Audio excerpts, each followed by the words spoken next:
वाराणसी से हार जाते, परंतु इलेक्ट्रॉनिक्स में इन्होंने जो गड़बड़ी की उससे जीते।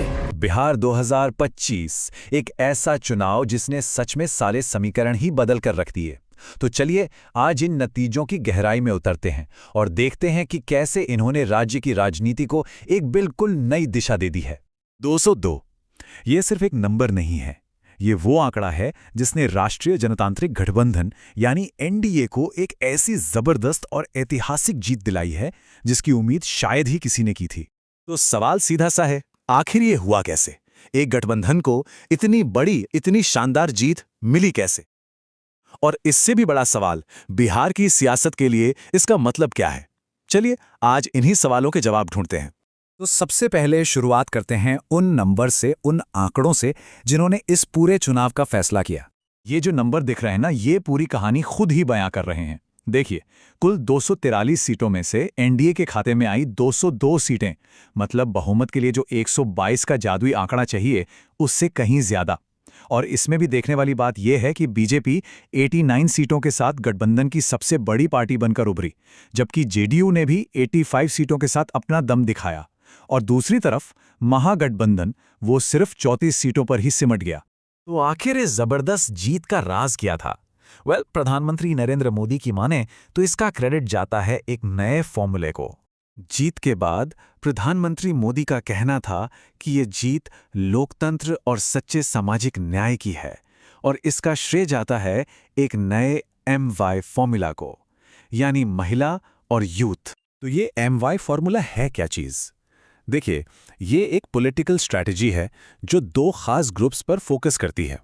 M मतलब महिला और Y मतलब यूथ, यानी हमारे देश के युवा। अब इस फॉर्मूले के दोनों ही हिस्से अपनी अपनी जगह काफी अहम है, पर चलिए पहले बात करते हैं M फैक्टर की, यानी महिला वोटर्स की, जिनकी भागीदारी ने इस चुनाव में एक नया इतिहास ही लिख दिया। सही मायनों में इस चुनाव की कहानी महिला वोटर्स के रिकॉर्ड टर्नआउट के बिना बिल्कुल अधूरी है।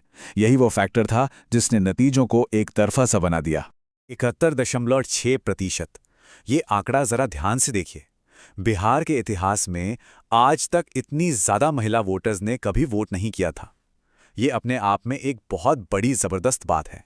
और जब हम इसकी तुलना पिछले चुनावों से करते हैं तो ये उछाल और भी साफ नजर आता है। 2025 में ये 71.6% की भागीदारी कोई मामूली बात नहीं, ये एक जबरदस्त छलांग है। और यही वो छलांग थी जो नतीजों में डिसाइसिव यानी कि निर्णायक साबित हुई। सवाल फिर वही कि आखिर इतनी बड़ी तादाद में महिलाएं वोट डालने के लिए निकलीं क्यों? एक्सपर्ट्स मानते हैं कि इसके पीछे सरकार की वो वेलफेयर स्कीम्स थीं जो खास तौर पर महिलाओं के लिए थीं। साथ ही कुछ फाइनेंशियल इंसेंटिव्स भी थे। अब सोचिए, बिहार के लगभग 7.5 करोड़ वोटर्स में से करीब करीब आधी महिलाएं हैं। तो जब वो इतनी बड़ी संख्या में बाहर निकलेंगी तो चुनाव का रुख तो बदलना ही था। चलिए अब जरा सिक्के का दूसरा पहलू भी देख लेते हैं। जाहिर है, एनडीए की इतनी बड़ी जीत का मतलब है कि विपक्ष को एक बहुत बड़ा झटका लगा। ये जो सीटों का फासला है ना, ये अपने आप में सब कुछ कह रहा है। देखिए, एक तरफ एनडीए की 202 सीटें और दूसरी तरफ महागठबंधन जो सिर्फ 34 सीटों पर आकर रुक गया। महागठबंधन की बात करें तो आरजेडी को मिली 25 सीटें और कांग्रेस को सिर्फ 6। ये उनके पिछले परफॉर्मेंस के मुकाबले एक बहुत बहुत बड़ी गिरावट है। तो इन नतीजों का बिहार की पॉलिटिक्स के फ्यूचर के लिए आखिर मतलब क्या है? क्या ये किसी नए दौर की शुरुआत है?